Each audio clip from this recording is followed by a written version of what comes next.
구원의 말씀 3권 기도를 통한 구원. 경기도 광주에서 군에서 제대한 후 내가 다녔던 성막교회를 다시 짓고 경기도 광주에 가 있을 때였다. 오랫동안 직장을 안 다녀 버는 것이 없으니 돈도 없고 먹을 것도 없어 거지같이 살 수밖에 없었다. 큰 형이 그곳에 있었지만 하루 이틀도 아니고 밥을 얻어먹으면서 내 일만 할 수 없었다. 이곳저곳 큰형이 아는 사람, 내가 아는 사람들이 거미줄같이 얽혀 있어 가서 한 끼씩 얻어먹고 살았을 때다. 그때 나는 큰형이 다니는 성결교회를 같이 다녔다. 큰형은 교회에서 나를 볼 때마다 집에 가서 농사나 지으면 고생하지 않는데 뭐하러 이 고생을 하고 있느냐고 하였다. 그러나 나는 선뜻 고향에 갈 수 없는 처지였다. 성막교회를 짓느라고 책임자로서 내 이름으로 돈을 많이 빌렸기 때문에 그 돈을 다 못 갚아서 채권자들이 마치 사냥개가 노루를 쫓아다니듯 빚 갚으라고 밤낮으로 쫓아다녔던 때다. 내 생각에는 직장을 다니든지 사업을 해서 돈을 벌어 가난한 교회에서 갚지 못하는 빚을 갚아볼까 했지만 누가 나를 써주는 사람이 없었다. 그때 스마일 빵집을 차려놓고 희망을 걸고 열심히 일했다. 처음 해보는 일이라 보름 동안은 손님들이 빵이 너무 딱딱하다고 하며 다른 집에서 빵을 사다 먹어보고 빵을 만들라고 이야기해 주었다. 빵이 맛없는 대신 빵 10개를 사면 덤으로 2개씩을 더 얹어 주었다. 손님들은 이곳에 빵집이 있으면 참 좋겠으니 빵 만드는 법을 좀 더 배우고 만들면 맛있겠다고 하였다.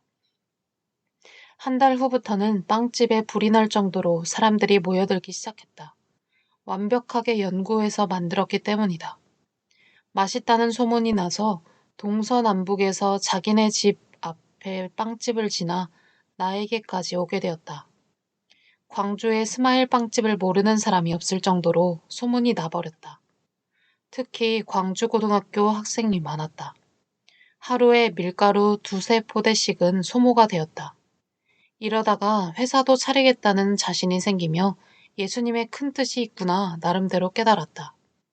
이렇게 하면 성막교회 지을 때 빚진 것쯤은 간단하다고 생각했다. 하루 종일 주방에서 살아야만 했다. 도대체 혼자는 못하겠고 사람이 필요했다. 그러나 사람을 두느니 내가 그만큼 더하면 2배, 3배 더 버니까 하루 이틀 미루었다. 손님들이 와도 바빠서 빵을 빨리 못 만들어주니 광주고등학교 학생들이 돌아가며 심부름을 해주었다. 빵 만드는 주방 쪽은 도로변으로 초등학교 앞이라 사람들이 너무 기웃거리고 쳐다봐서 그림을 사다가 걸려고 시장에 나갔다. 그런데 빵을 수십 개 팔아야 그림 한 폭을 걸 수 있었기에 아까워서 내가 직접 그리기로 하였다. 아침 일찍은 손님들이 없으니 물감을 사다가 2미터 크기로 야자수를 수채화로 그렸다. 바깥쪽에서 그림이 보이도록 주방 안쪽에다 붙였다. 손님들은 빵을 사 먹으러 왔다가 그 그림을 보고 저 그림 어디서 샀냐고 물었다. 내가 직접 그렸다고 하니 화가라고 하면서 빵집 하지 말고 그림을 그리라고 하였다. 고등학생들도 그 그림을 보고 잘 그렸다고 탐복하였다. 어느새 소문이 나 초등학생부터 고등학생까지 한동안 미술과 문학과에도 해주었다. 미술은 무조건 야자수 그리는 것만 가르쳤다. 그랬더니 점점 학생들이 떨어졌다. 그 중에 내가 가르친 초등학생이 서울 가서 글쓰기 대회에서 1등을 하기도 했다. 그로 인해 학교에서 나를 보고 시간을 내서 학생들을 가르쳐달라고 하였다. 그러나 부담이 되어 못한다고 하였다. 겨울이 돌아오니 홀에 연탄난로 피우랴, 시장 보랴, 주방에서 빵과 도넛, 만두, 꽈배기, 생과자를 만들랴 정신이 없었다. 한 번은 주방에서 열심히 일하고 있는데 누군가 주방 창문을 계속 두드리는 소리가 났다. 그전에는 빵 만드는 모습이 보이다가 지금은 그림 때문에 안 보이니까 학생들이 지나가다 톡톡 건드리는 소리인가 보다 생각하고 유리창이 깨지니 건들지 말라고 소리를 질렀다. 쫓아나가면 너희들 혼난다고 하였다. 그런데 얼마 후에 또 창문을 톡톡 건드리는 소리가 났다. 아무래도 유리창을 깰 것만 같았다. 돈은 없고 빵을 못 사 먹으니까 초등학생들이 심통이 나는가 보다 생각했다. 빵 진열장에 여러 가지로 진열을 해놓았기 때문에 지나가다 보면 훤히 보였다. 한 번만 더 건드리면 쫓아나가려고 했는데 또 톡톡거렸다. 문을 확 열고 쫓아나갔다. 참새들이 내가 그린 야자수를 보고 앉으러 날아왔다가 부딪히는 소리였다. 겨울철이라 잎이 떨어지고 앙상한 나뭇가지만 남아있는 나무를 보다가 싱싱한 나무가 있으니 새들이 착각하고 날아온 것이었다. 그 후로도 새들이 계속 날아들어서 아무래도 창문이 깨질 것 같아 그림을 떼어 안쪽으로 바꿔 붙였다. 학생들이 그림을 그렇게 붙이니 보기 싫다고 하기에 새들이 자꾸 날아들어서 아무래도 유리창을 깰 것 같아서 그랬다고 했더니 모두 웃었다. 보기 싫으니 그림을 바깥으로 보이게 붙이자고 하여 유리창이 깨지든 안 깨지든 다시 본래대로 붙였다. 화가 설거가 절에 소나무 벽화를 그렸는데 새들이 날아들었다는 이야기가 생각났다. 한참 빵집에 잘 되고 있었는데 어느 날 월남에 같이 있었던 내 고향 충청도 사람이 귀한 물건들을 가지고 온다 간다 아무 말 없이 사라지고 말았다. 그 후로 가게는 점점 안 되게 되었다. 전도한다고 손님들에게 덤으로 빵을 많이 주고 허락해 주고 외상으로 주다 보니 흑자가 될 리가 만무했다. 한 사람을 공짜로 줘버렸다니 그 옆에 있는 사람까지 공짜로 줘야 될 입장이 되고 말았다. 앞으로 남고 뒤로는 미쳤다. 스마일 빵집은 빵을 사가는 사람은 좋아 웃는데 빵을 파는 나는 운영이 점점 어려워져 밀가루집에 외상값이 깔리기 시작했다. 스마일 빵집은 간판은 웃는데 나는 걱정에 웃을 날이 없었다. 게다가 월세가 계속 밀리기 시작하니 주인을 볼 면목이 없었다. 주인집 아주머니는 석 달까지 여유를 주었다. 처음이라 잘 안 되는 것이고 점점 잘 될 테니 걱정 말고 열심히 해보라고 하였다. 빵집이 계속 안 되자 문을 닫고 그동안 각 분야별로 받은 말씀들을 다시 깊이 깨달으려 밤낮 주야로 기도에 전념했다. 산으로 들로 조용한 곳을 찾아다녔다. 특히 남한산성 쪽에서 많이 기도하였다. 광주에 있는 동안 계속 기도하고 성경을 보면서 낮에는 노방 전도를 하고 돌아다녔고 그동안 산에서 깨닫고 받은 말씀들을 깊이 생각하며 기도를 많이 하였다. 빵 장사할 때는 남는 것은 없어도 빵이라도 먹고 살았는데 그나마 그것도 하지 않으니 빵도 먹을 수 없었다. 돈이라고는 그때 10원도 없이 다 떨어져 버렸다. 라면을 사다 먹다가 결국 물만 마시게 되었다. 하루 이틀 굶다 보니 얼굴이 헬쑥해지고 살이 점점 빠져 힘이 없어서 돌아다닐 수가 없었다. 방바닥은 냉방이었다. 힘이 없어 매일 방바닥에 누워 자기만 하니 몸에 냉기가 돌아 몸이 천근만근이었다. 살도 너무 많이 빠지고 얼굴이 헬쑥해져 바깥에 나갈 수가 없었다. 물론 교회도 나갈 수 없었다. 주인집 아주머니도 내가 눈에 보이지 않으니 고향으로 갔나 생각할 뿐이었다. 방문을 잠그고 노크를 해도 없는 체하고 따주지 않았다. 빵집까지 문을 닫았으니 밀린 방세가 걱정이 되었을 것이다. 주인집 아주머니는 나를 착하게 보고 교회에 갈 때마다 잘 되기를 늘 기도해 준다고 하였다. 그러나 그렇게 안 되었으니 더욱 미안했다. 돈이 있어 밀린 방세를 주어도 민망하게 되었는데 방세도 못 내고 방에서 기도만 하고 성경만 보고 있으니 이를 알면 더욱 민망하기 때문에 아예 나가지 않은 것이었다. 주인집에서 알아들을까봐 성경도 크게 못 읽고 기도도 크게 할 수 없었다. 그런데 문제는 재래식 화장실을 주인집과 같이 쓰는 것이었다. 주인집에 보이지 않으려 밤을 이용하여 앞에 있던 초등학교 화장실을 다녔다. 그러다 결국 화장실 문제도 해결되었으니 오랫동안 밥을 굶으니 화장실이 필요 없게 된 것이었다. 이때 나에게 치명적인 문제가 닥쳤다. 고향에서 어머니와 여동생이 온 것이었다. 큰형 집에 왔다가 주인 집에 들러 나에 대해 물어보니 요즘 오랫동안 안 보인다고 방에 한번 들어가 보라고 한 것이었다. 계속 노크를 하고 어머니 소리가 나니 문을 따주지 않을 수가 없었다. 어머니는 내 심정도 모르고 계속 문을 두드렸다. 할 수 없이 문을 따주었다. 어머니는 나를 보자마자 반가워하기보다 놀라버리셨다. 한 달 가까이 굶었으니 얼굴이 말이 아니기 때문이었다. 그 전부터도 제대로 먹지 못했기 때문에 몸이 아주 쇠약해져 있었다. 동생 영자와 어머니는 어이없는 꼴을 하고 있는 내 모습을 보고 한숨만 푹푹 쉬고 있었다. 그러나 참새가 죽어가면서도 큰 소리를 친다고 나는 호언장담하며 어머니 걱정하지 말라고 하였다. 특별히 병든 것도 없고 내가 큰일을 하기 위해 계획적으로 금식 기도를 하는 것이라고 하였다. 열흘만 더 하면 끝나니 그 후에 잘 먹으면 다시 건강해지고 여기서 많은 하늘의 진리 말씀을 깨달았으니 글로 쓰고 책으로 만들어 앞으로 외치고 다니면 하나님이 크게 쓰신다고 실망하지 말고 희망을 가지고 돌아가라고 하였다. 어머니와 여동생은 그때도 내가 악한 영들의 주관을 받으며 살고 있는 것으로 알고 귀신 들린 사람이 시달리다가 죽듯이 저러다 죽겠다고 귓속말로 서로 말하고 있었다. 나는 힘이 없어 계속 엎드려 있었다. 여동생은 어머니 보고 오빠에 대한 마음을 접으라고 하였다.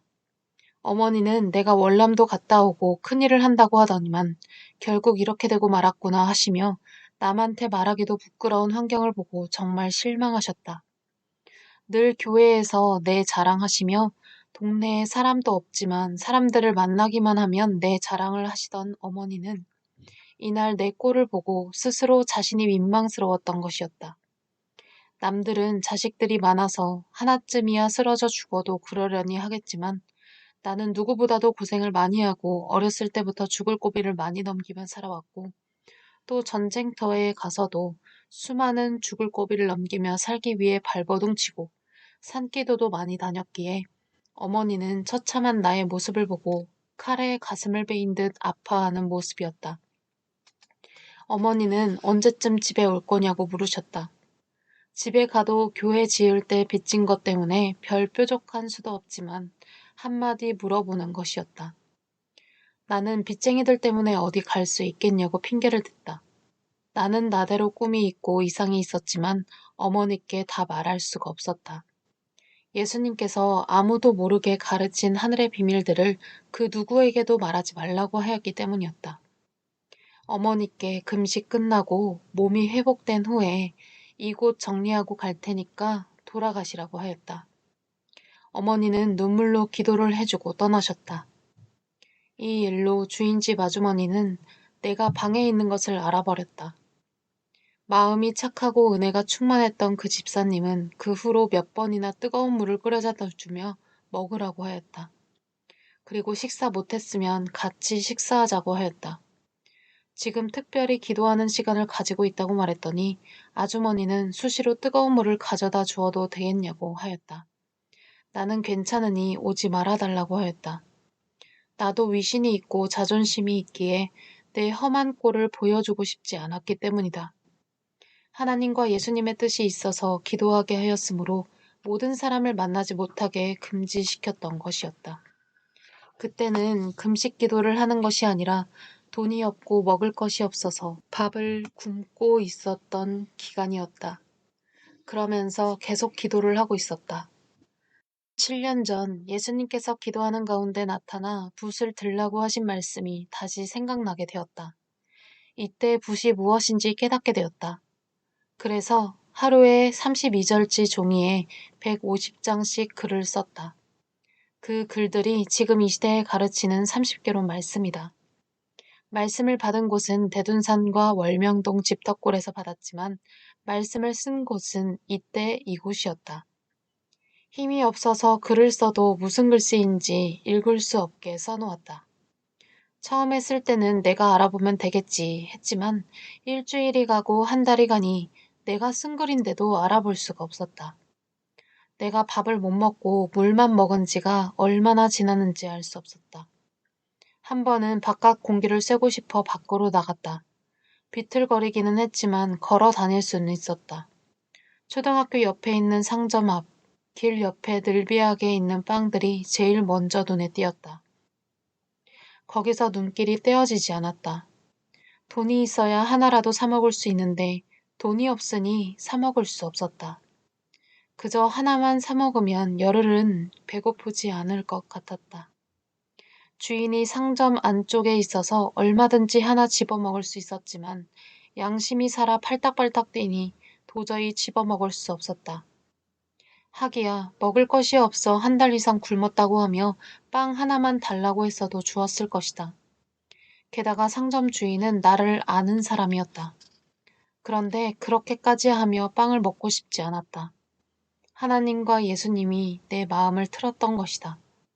이 순간 지나가던 개가 나를 힐끔 쳐다보고 빵집 주인을 쳐다보더니 재치 있게 빵 하나를 물고 달아나고 있었다. 나만 봤지 빵집 주인은 못 보았다. 사람보다 더 유능하게 도둑질을 하였다. 40일이나 굶은 나라도 저렇게 번개처럼 못할 것인데 걔는 정말 빨랐다. 그 순간 나는 걔도 먹는데 왜 나는 못 먹느냐는 생각이 들었다.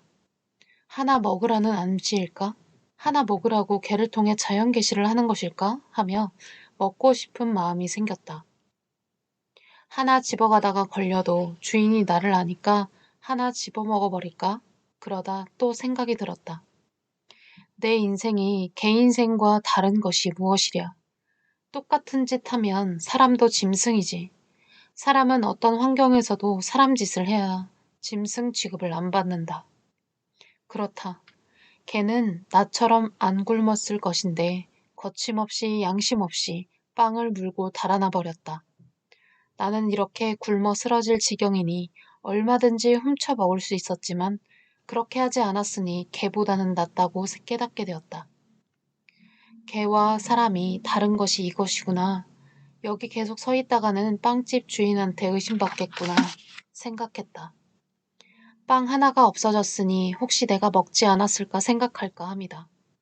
여기 계속 있다가는 개의 죄를 내가 다 뒤집어 쓰지 않을까 하여 다른 곳으로 가다가 다리 힘이 빠져 다시 집으로 돌아왔다. 세상에 나와보니 당장 문제가 생기는구나. 짐승이나 사람들 때문에 누명도 쓰고 오해도 받겠구나. 깊이 생각하게 되었다. 밖에 돌아다니며 먹을 것을 보고 생각하니 더 배가 고파서 창자가 쓰린 고통이 충격적으로 밀어닥쳤다. 오랫동안 먹지 못하니 몸이 아프기 시작했다. 병이 난 것이다. 몸이 쑤시고 아프고 열도 나고 힘도 없고 밤낮 없이 쓰러져 자꾸 잠만 잤다. 영적으로 생각하면 신령한 세계를 보고 듣고 깨달으니 좋은데 육적으로는 이러다 죽는 것이 아닌가 하는 생각도 들었다. 맥도 제대로 안 뛰어서 죽는 사람의 마지막 모습을 생각하며 나도 그 같은 단계에 처한 것을 알았다. 눈도 떠지지 않고 정신은 멀쩡한데 힘이 없어서 글을 쓸 수가 없었다. 결국 종이도 다 되고 볼펜도 다 되고 힘도 다 되어 쓸 수 없었다. 사람이 이렇게 죽는구나. 쓰러져 잠을 자다가 결국 죽겠구나 하는 생각이 들어 늘 마지막 기도를 하였다. 내 영혼을 받아달라고 하나님과 예수님께 간구하였다. 다시 깨어나 보면 시간이 얼마나 흘렀는지 내가 살아있었다. 이제부터는 기도를 해서 영계로 가는 것이 아니라 육신이 죽어서 영계로 가는구나. 힘이 없어서 기도도 못하고 계속 누워있기만 하였다. 스르르 잠이 들면 신령한 세계들이 한없이 보였다. 그 보인 것들은 여기서 글로 쓸 수 없는 것들이었다. 이때 나는 여러 번을 죽었다 살았다를 반복하며 잠은 제2의 죽음이라는 것을 깨달았다. 사람이 죽을 때 마치 잠이 드는 듯 스르르 눈을 감으며 죽는구나. 죽을 때 이렇게 죽는구나. 확실히 알게 되었다. 육신은 겨우 기능만 했지 죽은 몸이나 마찬가지였다. 의식이 왔다 갔다 했다. 이렇게 되기 전에 나에게 큰 깨달음이 있었다. 크게 되려면 큰 정성을 들여라. 큰 일을 하려면 반드시 큰 기도를 해야 된다는 성령의 감동을 받고 이 같은 환경에 처하게 된 것임을 알고는 있었다. 그러나 막상 배고파서 죽음의 경지까지 오니 죽음을 생각지 않을 수 없었다. 예수님께서 나에게 선연히 나타나 말씀하기를 세상에서 제일 큰 고통이 무엇이냐고 물었다.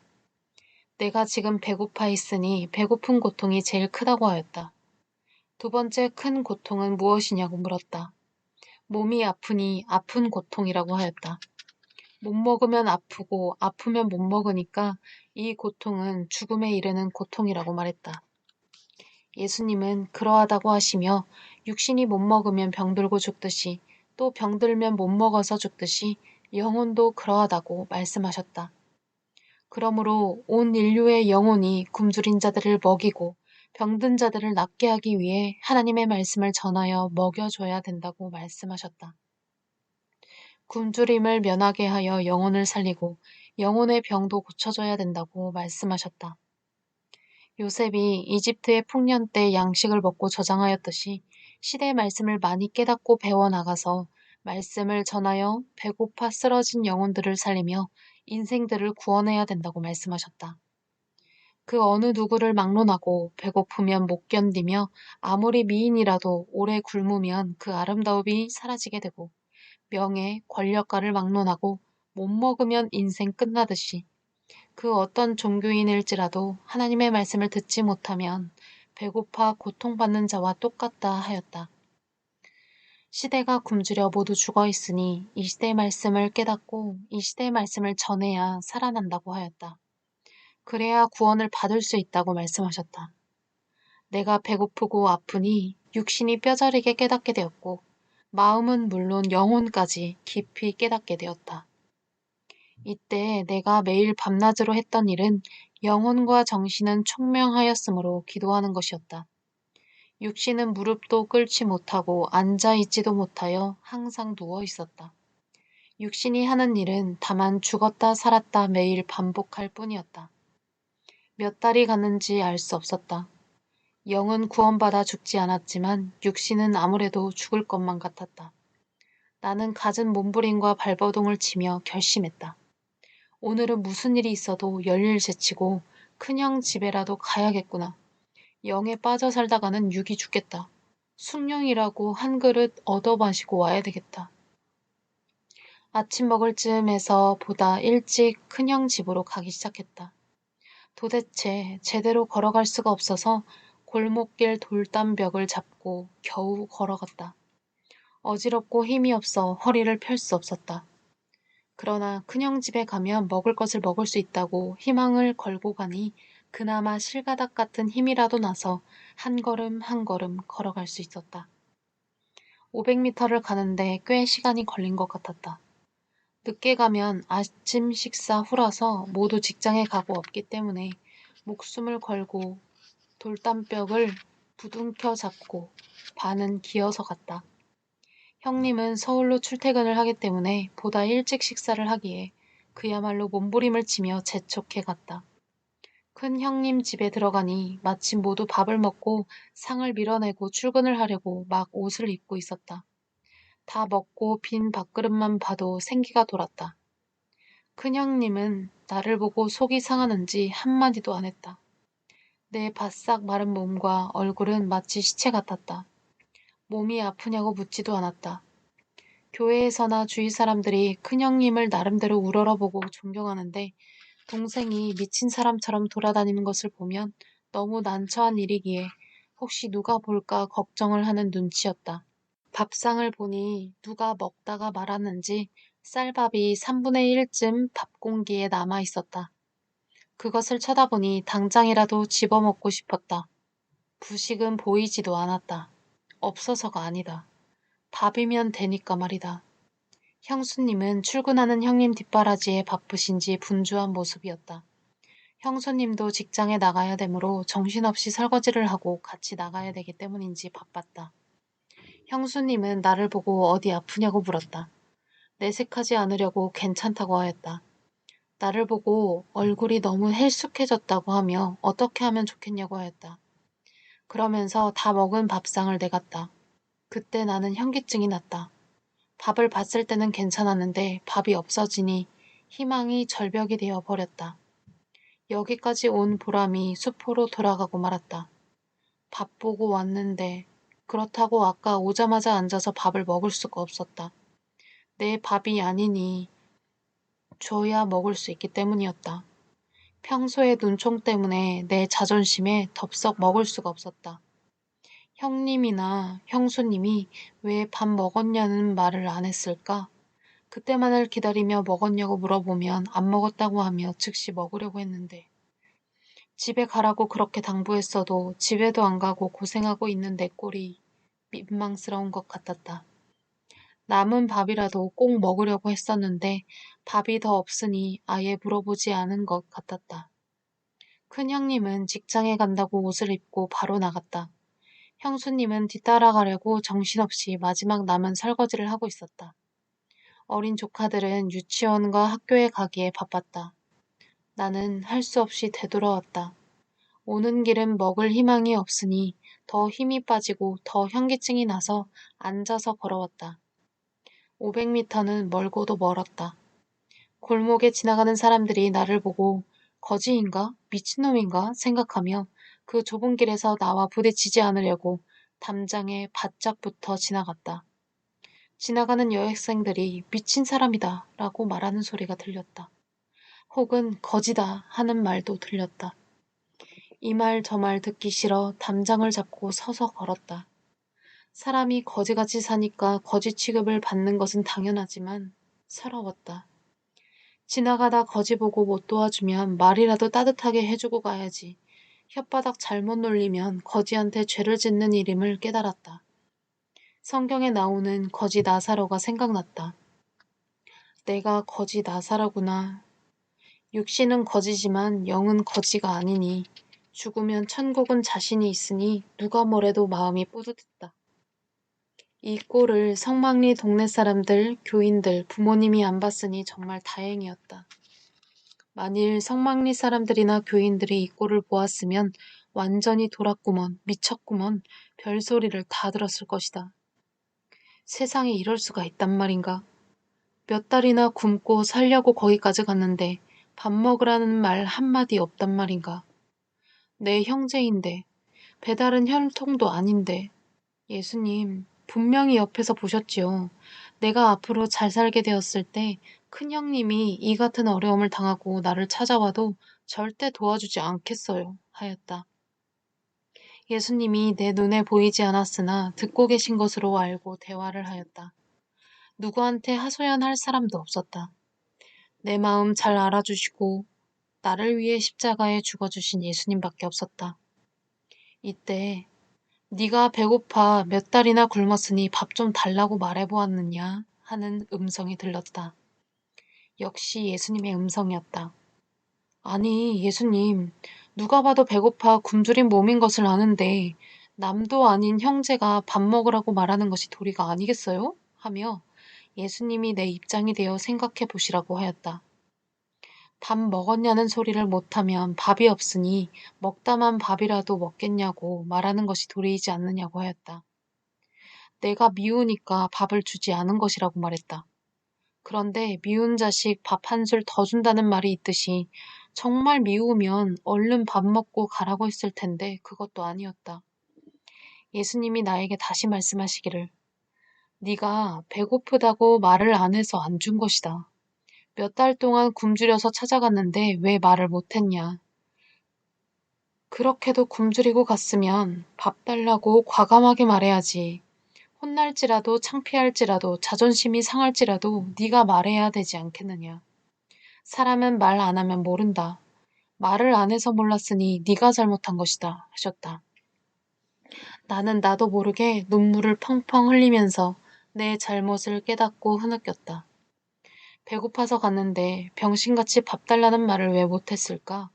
먹고 남은 밥이 있으니 먹고 설거지 해준다고 했으면 형수님은 좋아서 미안하게 생각하며 부엌을 맡기고 직장에 갔을 것인데 한 가지를 깊이 깨달았다. 사람은 말 안 하면 모른다. 70일을 굶어도 말 안 하면 굶었는지 못 먹었는지 배고픈지 모른다. 들어주든 안 들어주든 말을 해야 된다는 것을 깨닫게 되었다. 하나님 앞에도 인간들 앞에도 형제들 앞에도 애인 앞에도 원수들 앞에도 누구든지 말을 해야 알지 말 안 하면 모른다는 것을 깨닫게 되었다. 이때부터 창피하든지 자존심이 상하든지 말을 하게 되었다. 하나님에게도 인간이 말을 해야 된다. 알아서 해주겠지 해서는 절대 안 된다는 것을 깨달았다. 그렇게 밥을 못 먹고 굶주렸던 이야기를 내가 성공한 다음에 하겠다고 입을 다물고 있었다. 그러다가 22년 만에 청중을 수만 명씩 이끌며 갈 때 큰 형님에게 말하게 되었다. 큰 형님이 고향에 왔을 때 조용히 큰 감나무 밑에 가서 옛날 경기도 광주에서 있었던 일을 말하였더니 왜 그렇게 굶었는데 말하지 않았냐고 하였다. 그 대답은 예수님과 똑같았다. 미안하다는 말 한마디 들으려고 했는데 오히려 큰 형님은 그렇게 배고팠으면서 자기에게 이야기하지 않았다고 웃으면서 화를 냈다. 나를 보고 참으로 순진하다고 말했다. 그때 그렇게 굶은 것을 전혀 생각지 못했고 금식했을 것이라고도 전혀 생각지 못했다고 하였다. 정말 몰랐던 것이다. 말 안 한 사람만 마음 끙끙거리며 별 생각 다 하고 별 오해 다 한 것이다. 큰 형님 집에 가서 쇼크를 받고 내 기도방에 들어와 무아지경에 빠져 쓰러져가며 계속 기도를 했다. 혹시 방 안에 옛날에 먹던 것이 있는가 하고 방을 다 뒤졌다. 라면 스프 한 개가 나왔다. 나는 깜짝 놀랐다. 어찌 이것이 여기 있단 말인가. 여호와 이레다. 하나님이 예비하였다. 예수님께 묻지도 않고 무조건 기도하고 손가락 끝에 침을 발라 스프를 찍어 입에 넣었다. 온몸에 전류가 통하고 힘이 확 솟았다. 이 순간 나에게 깨달음이 왔다. 배고파 창자가 꼬일 때는 짠 소금도 요기가 되는구나. 반쯤 먹고 물을 들이켰다. 그리고 나머지는 며칠 있다가 먹기로 했다. 이제는 죽는다는 생각이 사라졌다. 이제 살 수 있다. 나는 죽지 않는다. 이제 어떻게 해서라도 뭘 조금씩 먹으면서 기력을 찾아 회복해야 된다고 생각했다. 몇 시간 후에 그 스프가 또 생각나 가만히 있을 수가 없었다. 기도하며 그 좋은 영계에 들어가 깨달음을 받는 것도 급한 것이 아니라는 생각이 들었다.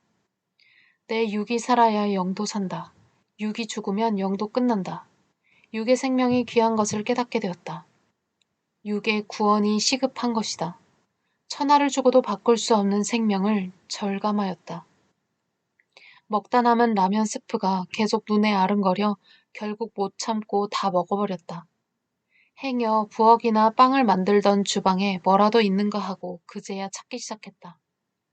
라면 스프를 먹고 힘이나 여기저기 열심히 찾아보았지만 눈에 띄는 것이 없었다. 내 자신을 책망했다. 아니, 어쩜 이렇게 가루 한 주먹도 없고 소금 한 주먹도 없고 고구마나 감자 한 개가 없단 말인가. 있는데 쥐들이 먹어버렸나? 쥐들이 먹다만 것이라도 있으면 하고 평소 쥐들이 다니던 곳에 있는 물건을 드러내고 찾아보았다.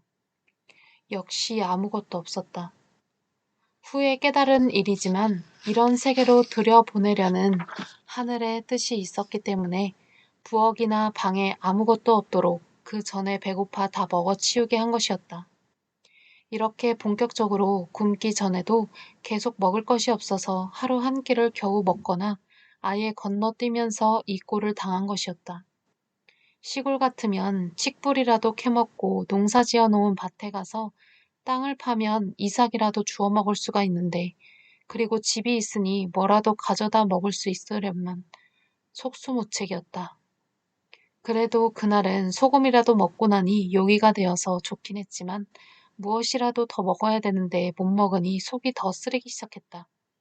이제는 기도보다 계시를 받기보다 더 중요한 것이 먹는 것을 찾고 얻기 위해 신경을 써야겠다고 생각했다.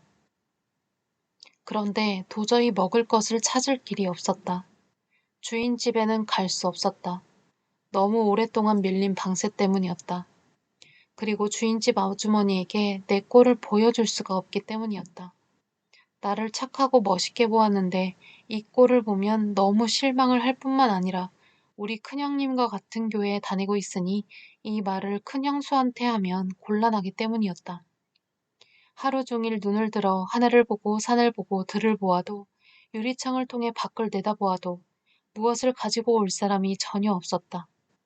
스마일 빵집을 할 때는 하루에 고등학생 50명, 60명씩은 꼭 왔었는데 빵집 문을 닫고부터는 한 명도 오지 않았다. 어쩌면 이렇게 한 명도 오지 않는단 말인가. 세상에. 나는 배가 부른 자들에게까지 돈도 안 받고 빵과 만두와 도넛을 많이 주었는데 학교 갔다 오면서 빵은 안 사 먹을지라도 빈 홀에 와서 뭘 사다가 먹으면서 놀다 간다고 하였는데 한 명도 오지 않았다. 정말 이상했다. 내가 빵집 문을 닫고 불러도 대답하지 않으니 왔다가 그냥 갔나? 학생들 중에 누구라도 한 명만 온다면 내가 말하면 밥도 갖다 주고 돈도 줄 텐데. 그래도 내 희망은 그 학생들밖에 없었다. 이튿날 방에 누워 있는데 빵집 유리창을 두드리는 소리가 들렸다. 지나가는 초등학생들이 발로 차는 소리구나 생각하고 내다보지도 않았다. 조금 있으니 누군가 홀 문을 열고 들어왔다. 그리고 방문을 두드렸다. 형, 있어요? 저예요. 듣던 음성 같았다. 문을 열어주니 스마일 빵집의 단골이었던 광주 고등학교 남학생이었다. 내 얼굴과 모습을 쳐다보더니 깜짝 놀랐다. 어디 아프세요? 몸이 아프다고 하였다. 지금 뭐 먹을 수 있느냐고 묻기에 먹는 것은 괜찮다고 하였다. 책가방과 같이 들고 온 비닐봉지를 나에게 주며 빵 사왔으니 먹으라고 하였다. 내가 좋아하는 삼립 팥빵이었다. 팥빵 4개와 우유 2개를 사왔다. 나는 이것을 쳐다보고 심장마비가 날 뻔했다. 그 학생에게 고맙다 감사하다고 말하니 학생은 오히려 놀라서 그 전에 공짜로 빵 주었던 것이 너무도 생각나 지금은 형이 빵집을 안 하지만 사다 주고 싶었다고 하며 며칠 전부터 감동이 되어 오려고 했는데 바빠서 오늘 오게 되었다고 하였다. 이 학생은 삼창직물회사 사장의 장남이었다. 고등학교에 다니면서 껄렁거리고 다닐 때 내가 신앙을 넣어주고 인생을 가르쳐 주었었다. 좋은 이야기라고 하였지만 교회는 다니지 않았다. 부엌을 보니 아무것도 없다고 하며 쌀이 없으면 쌀을 팔아오겠다고 하였다. 사장 아들이라 돈이 많았기 때문이다. 내가 말할 때 사오라고 하며 못 가게 하였다. 나와 이야기하자고 하였다. 물 좀 떠다 달라고 하였다. 빵 하나를 그 물에 풀어서 먹었다. 학생은 왜 그렇게 빵을 먹냐고 물었다. 몸이 아파서 그냥은 넘어가지 않는다고 하였다. 그렇게 빵을 먹고 나니 힘이 솟고 말도 나왔다. 그 학생은 오늘은 이만 갔다가 며칠 후에 다시 온다고 하였다. 학생이 다시 올 때까지 나는 이 빵을 하루에 하나씩 물에 타서 먹기로 했다. 그렇지 않으면 몸에 무슨 경련이 일어날 것만 같았다. 이에 희망이 생겼다. 3일 동안 이 빵만 먹으면 회복할 것 같았다. 몇 시간 후에 우유를 먹었다. 3일 동안 그렇게 빵 하나씩을 먹었다. 그런데 온다던 그 학생은 오지 않았다. 분명 다른 학생들한테도 이야기해서 같이 온다고 하였는데 일주일이 지나도 오지 않았다. 혹시 그 학생이 집 앞으로 지나가는지 오후부터 해가 질 때까지 계속 쳐다보았다. 이상하다. 온다고 했는데 잊어버리지는 않았을 것인데 내가 피골상접된 모습을 보고 너무 실망했나? 혹시 내가 폐병이라도 걸린 줄 알고 옮을까봐 안 오는 것인가? 오래 금식한 후에 갑자기 먹다가 죽는 사람들 이야기를 많이 들었기 때문에 학생들이 먹을 것을 가지고 온다 해도 걱정이었다. 갑자기 학생들이 음식을 가지고 오면 내가 참지 못하고 막 먹다가 행여 죽을까봐 예수님이 보내지 않는 것이라고 생각했다. 이제 학생들이 오는 것을 포기하고 계속 다른 궁리를 하고 있었다. 그러던 어느 날 오전에 창문을 두드리는 소리가 또 들렸다. 엎드려 문을 열어보니 남학생 3명이 찾아왔다. 형, 많이 아파요? 제 시기가 형이 아프다는 얘기를 해서 알게 되었는데 진작 오려다가 이제 왔어요. 그리고 쌀이 없다고 해서 쌀 팔아 왔어요. 학생들은 쌀 2대 정도를 종이봉지에 가지고 왔다.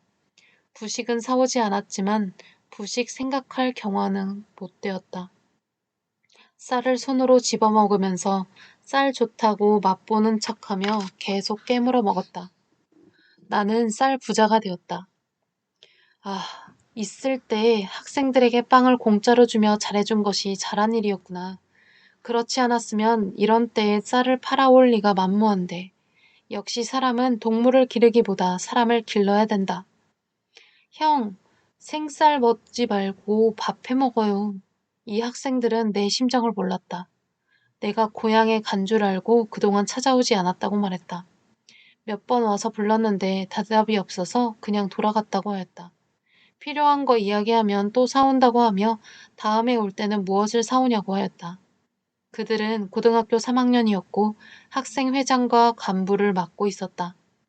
이 학생들이 스마일 빵집을 이용하라고 학교에 강력하게 이야기해서 학생들이 내 빵집으로 몰린 것이었다.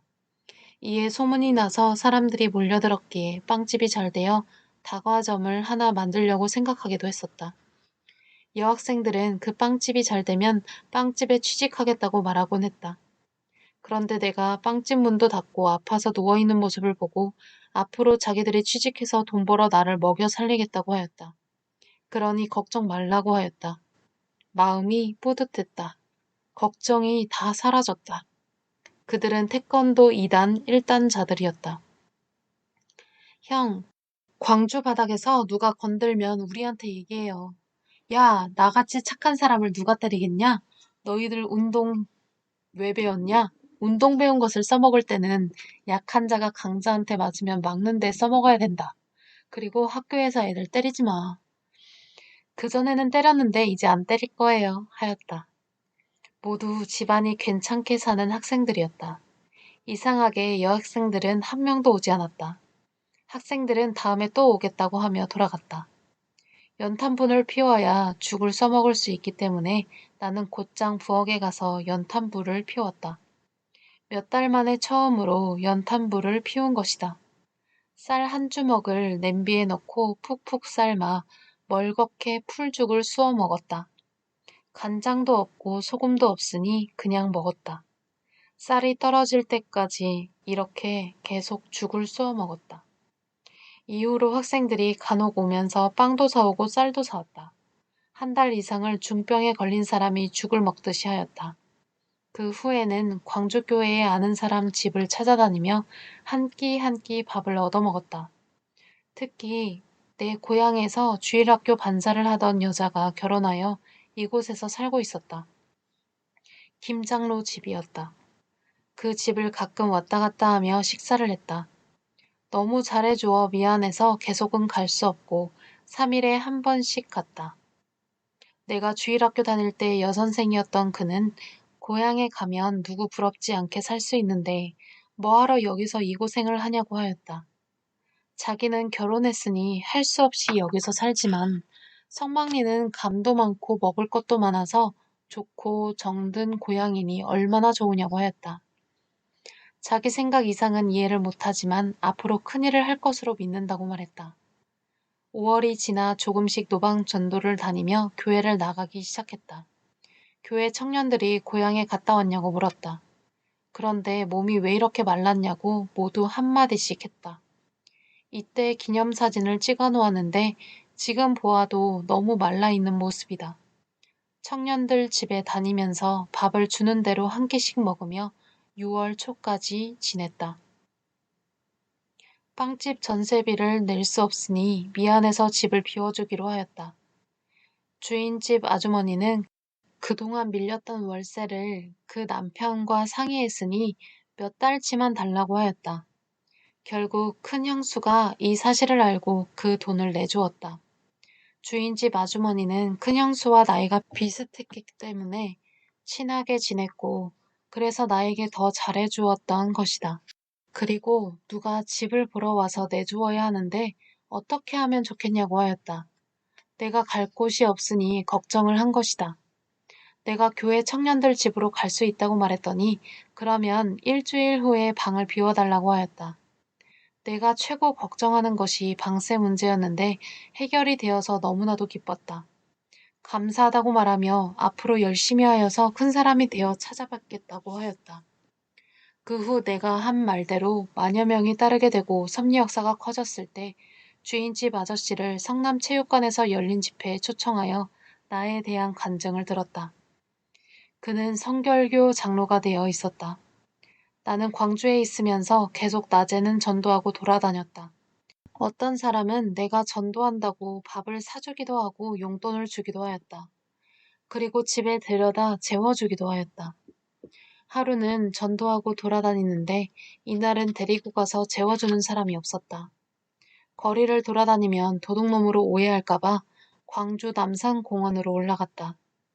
공원 정상에는 6.25 동란 때 전투하다 죽은 이 지역 주민들의 기념탑이 세워져 있고 탑 밑에는 유골들을 모신 묘지가 있었다. 시멘트로 사람 키보다 낮은 10여 평 홀을 만들어 놓고 그 위에 탑을 세워 놓았다. 바깥에 서 있다가 비가 와서 그 속에 들어가 잤다. 비도 안 새고 생각보다 훈훈하고 좋았다. 꿈속에 영들이 북적거리고 돌아다니는 모습이 보였다. 집이 없어 이곳에서 자는 것을 알았는지 나를 괴롭히는 영들이 없었다. 아침에 일어나니 안심이 되었다. 잘 곳이 없으면 이곳에서 자면 되겠다고 생각했다.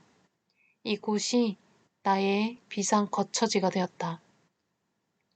교회에서 수요 예배를 드린 후에 혹시 교회에 잘 곳이 없는지 기웃거리며 돌아다녀 보니 새벽 기도실도 있고 또 곳곳마다 잘 곳이 많았다. 그런데 예배가 끝나면 문을 다 닫아버리기 때문에 잘 수가 없었다. 그 이튿날 낮에 다시 교회에 가서 예배 끝나고 문을 닫아도 잘 곳이 있는지 찾아보았다. 종각으로 올라가는 비상계단이 있어 올라가다가 교회 건물 꼭대기 십자가 종각 밑까지 올라가게 되었다. 그 밑에 4평 남짓하게 나무 마루가 깔려 있었다. 밑에서 볼 때 보기 싫지 않도록 나무 마루로 막아놓은 것이었다. 종각에 올라갈 때만 필요한 통로였기에 사람이 다니지 않았다. 됐다. 이곳에서 잠을 자자. 예수님께 기도했다. 교회는 예수님의 집이니 앞으로 잠은 이곳에서 자겠다고 하였다. 마음이 감동되어 뜻인 줄 알고 아무도 모르게 밤늦게 이곳에 와서 자기로 하였다. 무덤에서 자는 것보다는 궁궐이었다. 그런데 손가락같이 가는 가물가물한 철 사닥다리를 올라오려면 위험한 곳이 몇 군데 있었다. 하지만 월남에서 산악훈련도 하고 특공대 훈련도 했기 때문에 아무것도 아니었다. 전도하고 나서 자기 집에 가서 자자고 하는 사람이 없을 때는 항상 이곳에 와서 잤다. 종각에 문제가 있어서 언제 기술자가 올라올지 모르니 이불이나 덮을 것을 가져다 놓을 수 없었다. 그러다가 담요 한 장을 가져다 놓고 깔고 덮고 잠을 잤다. 불편한 것은 불을 못 켜는 것이었다. 항상 기도했다. 그러나 소리를 내어 할 수 없었다. 예배를 마친 후 사람들이 못 보도록 수백 미터를 빠져나왔다가 다시 교회로 가서 그곳에서 자야만 했다. 그곳에서 아침이 늦도록 계속 기도를 하고 있을 때 억수 같은 비가 쏟아졌다.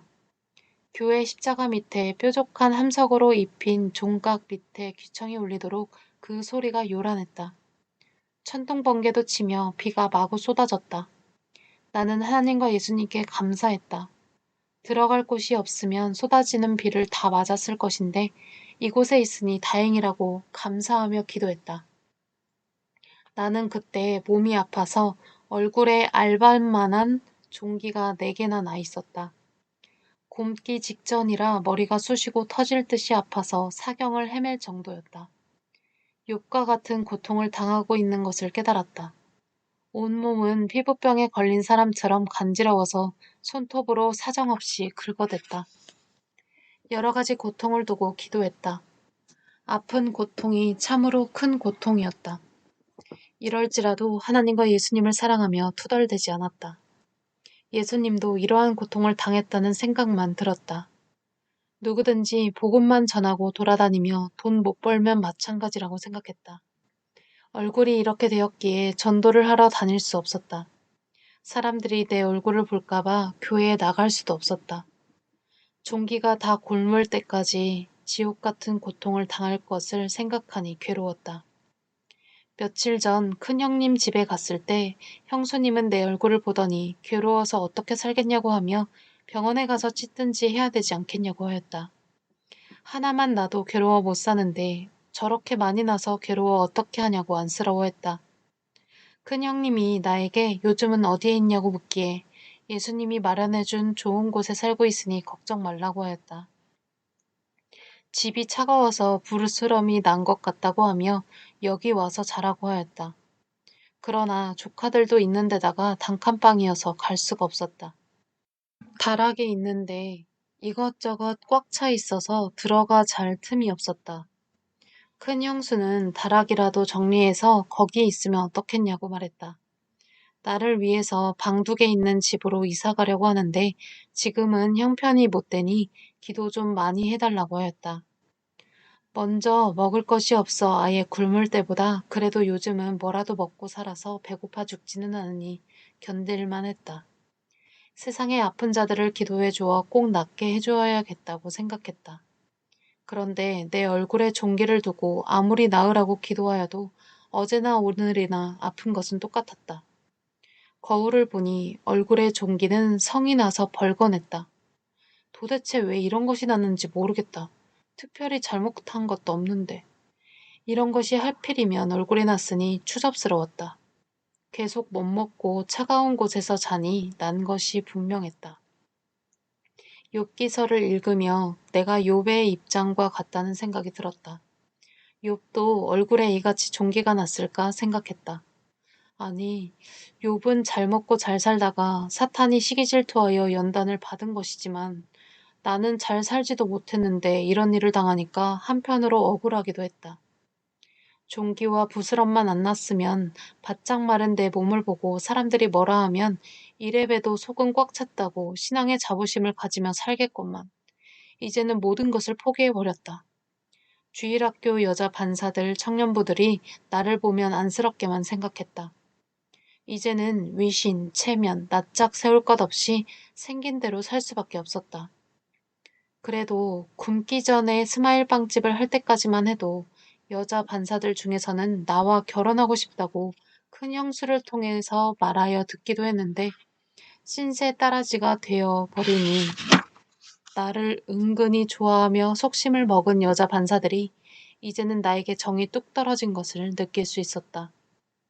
큰형님이 워낙 멋쟁이이고 인격적이고 말도 잘하고 교회에서 중직을 맡고 있고 성격도 좋으니 동생인 나까지 좋아하며 가까이 대했던 것이다. 원님 덕분에 나도 나발을 분 것이었다. 누구라고는 말 안 하지만 한때는 교회 엘리트 아가씨들이 짝사랑을 할 정도까지 한참 인기가 치솟기도 했었다. 그러나 얼굴에 종기가 나고 바짝 마른 나의 모습을 보더니 쳐다보기 민망스러운지 대화도 하지 않았다. 사람들은 나를 보면 기도도 많이 하고 전도도 많이 하고 다니는데 왜 아프냐고 하며 무슨 죗값이라도 받는 것 같이 생각하기도 하였다. 예수님은 십자가에서 이보다 더 창피를 당하고 위신과 체면은 땅바닥에 깔았을 것이라 생각했다. 예수님도 얼마나 자신에 대해 민망하셨을까. 몇 달 지나면 낫겠지.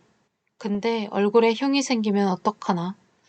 제발 흉이나 남지 않았으면 좋겠다. 은근히 걱정도 되었다. 얼굴을 가지고 하나님의 일을 하는 것이 아니니까 까짓것 곰보면 어떻고 째보면 어떠랴. 그때 나를 위해 온 인류를 위해 나같이 아픈 사람들을 위해 기도해 주었다. 내가 이 연단을 받고 금같이 단련한 후에 분명 나오리라 하고 스스로 생각하며 희망을 걸고 기도했다.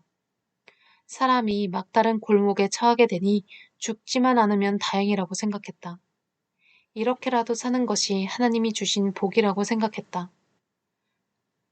다른 사람은 월남에서 전쟁하다가 죽고 아프면 하나님을 원망하다가 죽기도 하는데 나는 이렇게 하나님의 종각에서 기도하니 보람이었다. 한 날은 어찌 비가 억수같이 쏟아지며 천둥 번개가 치는지 벼락이 곧 나를 때릴 것만 같았다. 한참 기도를 하고 있는데 순간 눈에 번갯불이 확 지나갔다. 번개 불빛이 너무 강하여 눈을 감았는데도 번갯불 줄기가 쭉 보였다. 눈을 떴을 때 이미 온몸이 전기에 감전되어 있었다.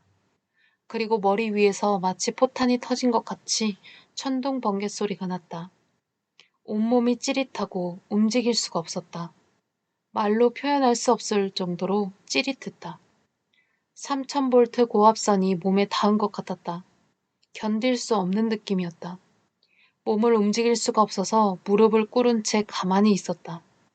정신은 멀쩡했지만 육신은 감전되어 다 타버린 것 같았다. 전기 냄새가 코를 찔렀다. 뭔가 타는 냄새도 났다. 아, 내 몸이 타버렸구나. 벼락 맞아 재가 되어버렸구나. 내 정신만 살았구나. 육신은 죽었다고 생각하며 계속 기도만 했다. 하나님을 불렀다. 예수님을 불렀다. 나 죽었다고. 벼락 맞아 죽었다고 하며 예수님이 허락해서 여기서 잤는데 왜 벼락을 때리셨냐고 하였다. 성전 강대상보다 높은 자리에서 잤다고 벼락으로 때린 것이냐고 계속 물어보았다. 평소에도 말이 없으신 하나님과 예수님은 역시 아무 말이 없으셨다. 인간이 1000마디 말을 해도 한마디 말이 없는 역시 신은 말이 없었다. 뾰족한 종각이 날아간 것 같았다. 얼마 동안의 시간이 흘렀다. 그제야 몸이 움직여졌다. 내 살을 만져보았다. 몸이 저리기만 하고 전기에 감전된 느낌만 꽉 차 있었다. 살이 타지도 않았고 얼굴에서 피도 나지 않았다. 전기 타는 냄새만 풀풀 났다. 너무 지독했다. 교회에서 사람들이 웅성거리는 소리가 났다. 교회 종각이 벼락 맞았다며 오늘 교회에 날아갈 뻔했다고 웅성거리는 소리였다. 혹시 누가 나를 쳐다보았는가 하고 눈치를 보며 살살 내려가 보았다. 반쯤 내려왔을 때 마음이 놓였다. 누가 보면 종각이 번개 맞은 것 같아 올라가는 중이라고 하면 되니까 교회 건물은 멀쩡했다. 그런데 왜 이렇게 모두 소란이지? 웅성거린 쪽으로 가보았다. 새벽 기도실이었다. 목사님도 나와 있고 장로님들도 나와 있고 교회 중직자들이 몇 명 모여 있었다. 목사님이 전화하여 모두 달려온 것이었다. 종각이 벼락에 맞아 그 전류가 흐르면서 새벽 기도실 천장을 모두 녹여놓은 것이었다. 용광로에 돌, 철, 모래, 자갈이 녹아 흘려내려온 것 같았다. 새벽 기도실 천장의 시멘트 콘크리트가 모두 녹아서 내려앉아 있었다. 목사님과 함께 모두 이를 지켜보며 놀라 눈이 휘둥그레졌다. 큰 형님도 그 멀리서 어느새 와 있었다. 큰 형님은 그때 성결교회의 중직자로서 목사님을 도우며 보필하고 있었다. 이 광경을 쳐다보며 오늘 교회가 날아갈 뻔했는데 표적이라고 하였다. 분명 종각이 벼락을 맞은 것이라고 하였다. 피레침이 있는데 번갯불이 너무 강하게 때려 감당을 못한 것 같다고 했다. 나는 그 순간 감격했다. 그 무서운 벼락이 내가 종각에서 기도하고 있을 때 내 몸을 치고 지나간 것이었다. 분명 내 몸을 치고 지나갔는데 내가 이렇게 살아있다니. 하나님이 나를 살려주셨던 것이다. 표적이었다. 내가 방금 벼락 맞았다는 말을 하고 싶어도 거기서 잠을 잔다는 말을 해야 되기에 말을 할 수가 없었다. 어떻게 십자가 종각이 벼락에 맞았을까? 피레침이 있어서 절대 벼락이 때릴 수 없는데 하며 확인하기 위해 기술자를 불렀다. 내가 먼저 올라가서 내가 거처했던 흔적을 모두 없앴다. 잠시 후에 기술자들이 와서 확인한 결과 피레침을 누가 빼갔다고 하였다. 피레침은 금으로 만들어 선을 땅에 묻어놓은 것으로 높은 건물마다 모두 피레침이 있다. 피레침을 누가 빼갔다는 소리를 듣고 가만히 생각해 보았다. 일주일 전에 내가 기도하고 있는데 한 중학생이 이곳에 올라왔다가 그냥 가기에 너 왜 여기에 올라왔냐고 물으니 새알을 새 집에서 가지고 간다고 하였다. 이렇게 위험한 곳에 다시는 올라오지 말라고 하였다. 그 남학생이 생각나 큰 형님한테 소스를 주었다. 그 학생도 교회에 다녔고 그 형도 교회에 다녔다. 계속 조사하니 결국 학생이 실토했다. 자기가 빼다가 엿싸먹었다고 하였다. 고물상에 피레침을 찾으러 갔는데 이미 팔아먹어서 없었다. 이 학생에게 어떻게 그것을 빼가게 되었냐고 물었더니 교회 중고등부 교사가 설교할 때 예수님은 피레침과 같은 역할을 한다고 하며 건물이 벼락을 맞아도 피레침이 있기 때문에 무너지지 않는다고 하면서 우리 교회 종각에도 금으로 된 피레침이 있는데 엄청나게 비싸다고 하는 소리를 듣고 그 높은 곳까지 올라가 빼갔다고 하였다. 금이니까 엄청나게 비쌀 줄 알고 금방에 가니까 금이 아니라고 하여 고물상에 가서 팔고 돈 몇 푼을 받았다고 하였다. 그 학생은 교회 선생이 거짓말을 했다고 그때부터 교회에 나오지 않았다. 피레침은 다 금이 아니라 구리에다가 끝에만 금을 박아 만든 것이다. 이때 광주 성결교회가 벼락 맞은 것이 소문이 나서 무슨 죄가 있기에 그런 것이 아니냐고 하였다. 그러나 본 교회 목사님은 벼락 맞았어도 교회가 무너지지 않았으니 하나님이 함께하는 교회라며 오히려 자랑거리가 되었다고 하였다. 시내 쪽에 있는 장로교회에서 성결교회는 무슨 죄가 있는지 벼락 맞았다고 소문을 내기도 했다. 성결교회의 중직자들은 쫓아가서 한마디 하겠다고 했다. 실상 내가 문제였다. 벼락을 맞고서도 나는 갈 데가 없어 또 그 마루짝에 가서 자게 되었다. 그런데 언제 홀연히 나았는지 손을 더듬어 얼굴을 만져보니 아무것도 없었다. 분명 황소 눈깔만한 종기가 4개나 박혀서 곪기 직전에 있어 머리가 쑤시고 말도 못하게 아팠는데 아무것도 없었다. 또 몸에 피부병이 나서 깎을 손톱이 없을 정도로 긁어댔는데 모두 다 나아버렸다. 그렇게 기도해도 안 낫더니만 벼락 맞고 다 나은 것이었다.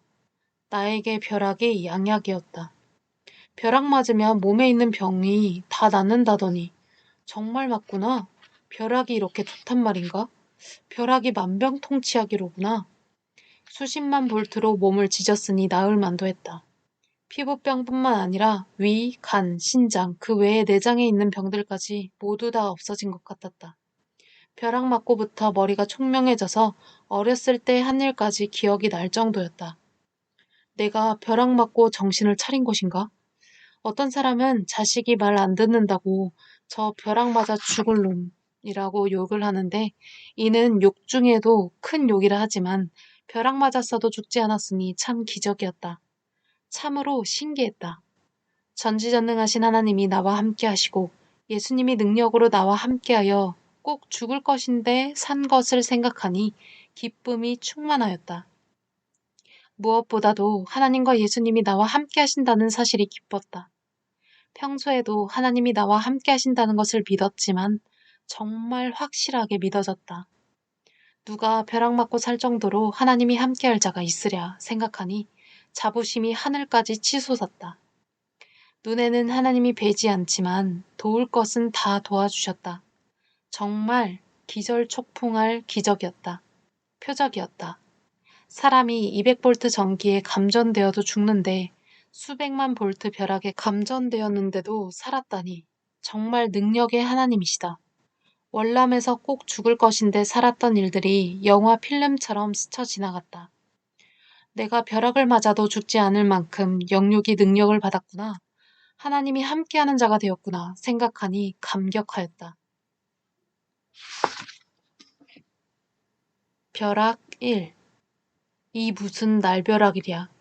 그렇잖아도 몸 아파 다 죽어가는 판국에 상천하지에 큰 죄를 지은 자 하늘이 큰 벼락을 때린다는데 크고도 큰 벼락을 맞았으니 누가 나를 큰 죄인이라 아니할 자 있으랴.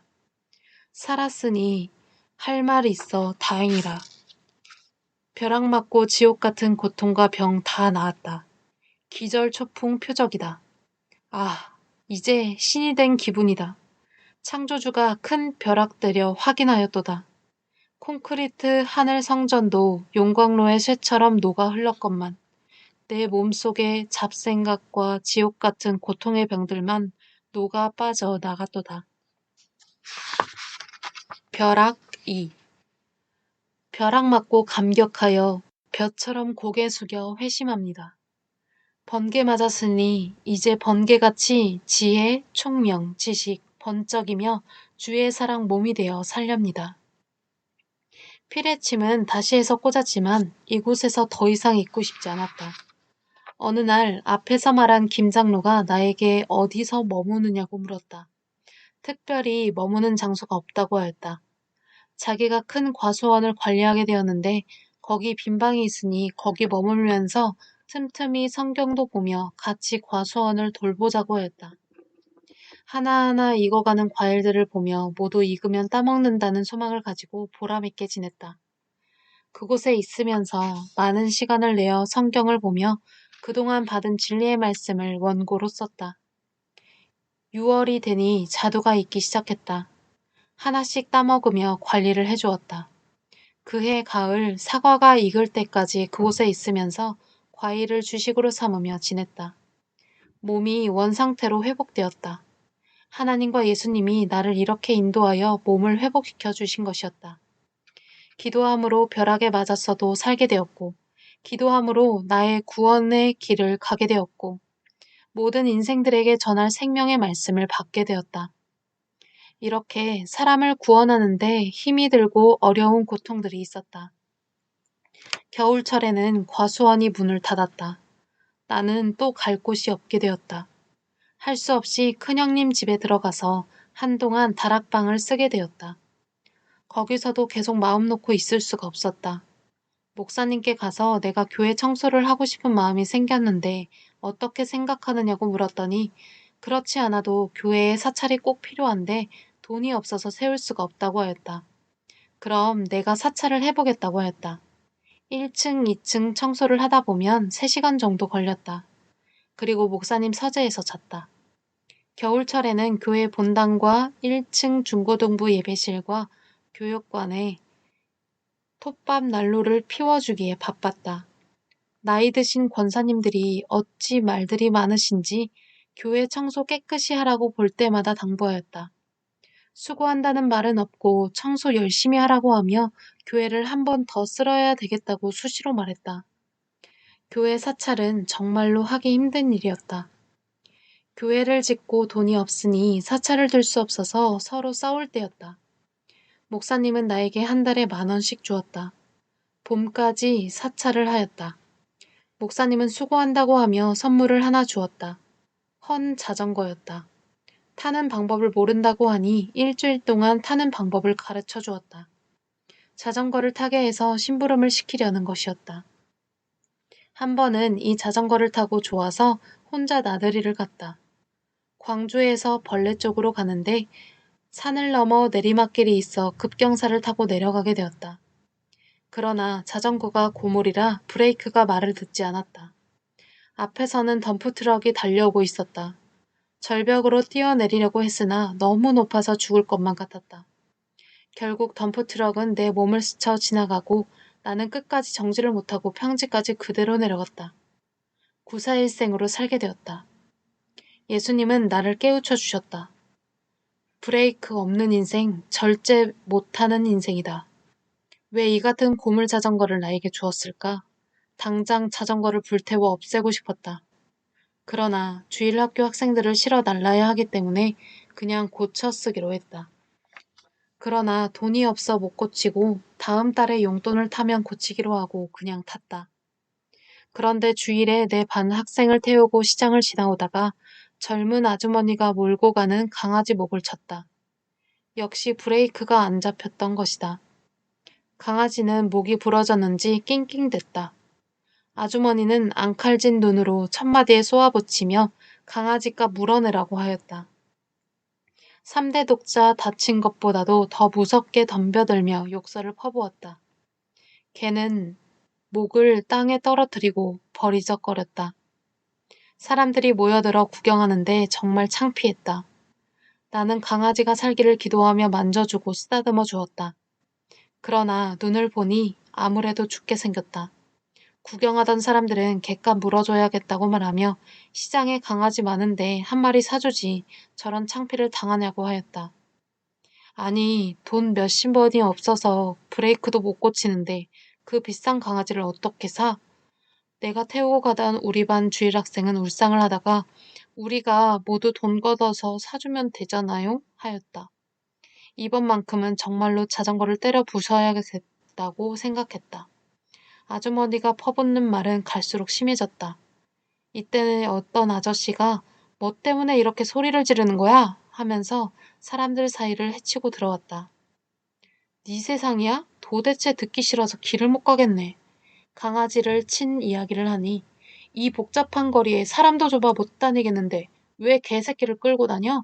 개 친 사람이 잘못이야? 개 끌고 나온 사람이 잘못이지 하며 혼을 내었다. 아주머니는 이 말을 듣고 화가 나서 그 아저씨와 싸움이 붙었다. 아저씨는 약간 술을 먹었는지 취기가 있었다. 아주머니가 말을 함부로 하니까 이 젊은 년이 배는 것이 없나? 하며 멱살을 잡으러 쫓아갔다. 아주머니가 화가 나서 나한테 퍼붓던 말을 그대로 한 것이었다. 술 처먹고 길바닥에서 누구한테 지랄하는 거야? 한 것이었다. 그야말로 싸움 구경을 하려 모두 둘러섰다. 나는 이러다가 교회를 못 가겠다 싶어 둘러선 사람들을 비집고 나왔다. 번개처럼 교회로 달려갔다. 벼락 맞고 번개처럼 살겠다고 결심한 생각이 났다. 예수님이 그 아저씨를 붙여주어서 내 대신 싸움을 하게 하고 나를 그 고통과 창피 속에서 건져내 주신 것이었다. 역시 예수님은 구세주다. 이런 말을 그 자리에서 했으면 예수님만 욕 얻어먹기 때문에 나만 번개처럼 깨닫고 알고 나와버린 것이다.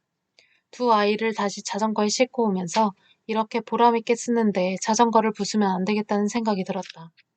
두 아이는 오늘 자전거로 싣고 오지 않았으면 이날 교회에 오지 않을 아이들이었다. 교회에 와보니 조금 시간이 늦었다. 이번 주일도 내가 맡은 반 아이들은 다 왔다. 초등학교 5학년, 6학년 여학생들로만 맡고 있었다. 총 19명이 다 나왔다. 이후에도 자전거를 이용해서 주일 학생을 부흥시키는데 큰 도움이 되었다. 교회에서 가장 우수한 반으로서 30명 이상 모였고 은혜 있게 길러 신앙이 강한 주일 학생들로 만들었다.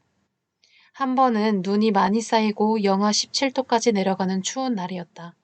새벽 3시 반에 일어나 난로에 불을 피우며 예배 준비를 하고 있었다. 새벽에 하늘을 쳐다보며 성경 다니엘서에 나오는 한때 두때 반때에 대해서 물어보았다. 이것이 무엇이냐고 물어보았을 때 그 새벽에 깨닫게 되었다. 이 말씀의 인봉을 땜으로 섭리 역사 인봉을 떼게 되었고 성경의 모든 역사의 흐름을 깨닫게 되었고 나의 사명도 깨닫게 되었다. 이 인봉을 떼고 즉시 깨달은 것이 아니고 점진적으로 깨달아 온 것이다. 교회 일을 하고 나머지 시간은 목사님 부탁에 의해서 서재실의 책을 체계 있게 정리해 주었다. 신학에 관련된 것부터 사회에 관련된 책들까지 엄청난 분량이었다. 전체 목록을 만들어서 하나하나 번호를 매겨 어느 책이 어느 위치에 있는지 금방 찾게 해놓았다. 목사님이 이를 보고 감탄하며 형도 행정일을 잘 보더니만 너무 잘했다고 하며 미처 생각하지 못한 아이디어라고 하였다. 몇 달 동안 책을 정리하면서 거기 있는 책들을 모두 다 읽었다. 그때 성경을 제대로 해석하지 못한 신학자들의 모순을 확실하게 알게 되었다. 신학자들마다 답을 모르니 엄벙덤벙 써놓고 자기 경력만 잔뜩 써놓은 것을 보고 이러니 제대로 가르칠 리가 만무하구나 깨닫게 되었다. 성경의 답은 하나인데 신학자들마다 답이 다 달랐다. 자기 주장이지 하나님의 주장이 아니었다. 앞뒤가 안 맞는 해석들이므로 읽으면서 즉시 모순을 발견할 수 있었다. 나는 그때부터 이미 깨달은 성경의 근본을 글로 쓰기 시작했다. 너무 많이 써서 이 많은 글들을 도대체 누가 읽을까 생각하고 그림으로 그리기로 구상이 돌아갔다. 그러던 중 어느 봄날 꿈을 통해 예수님이 지시하신 것이 있어 짐을 싸서 고향으로 내려갔다. 고향에 와서 3년 동안 산기도를 다니면서 30개론을 그림으로 그리는 작업을 하였다.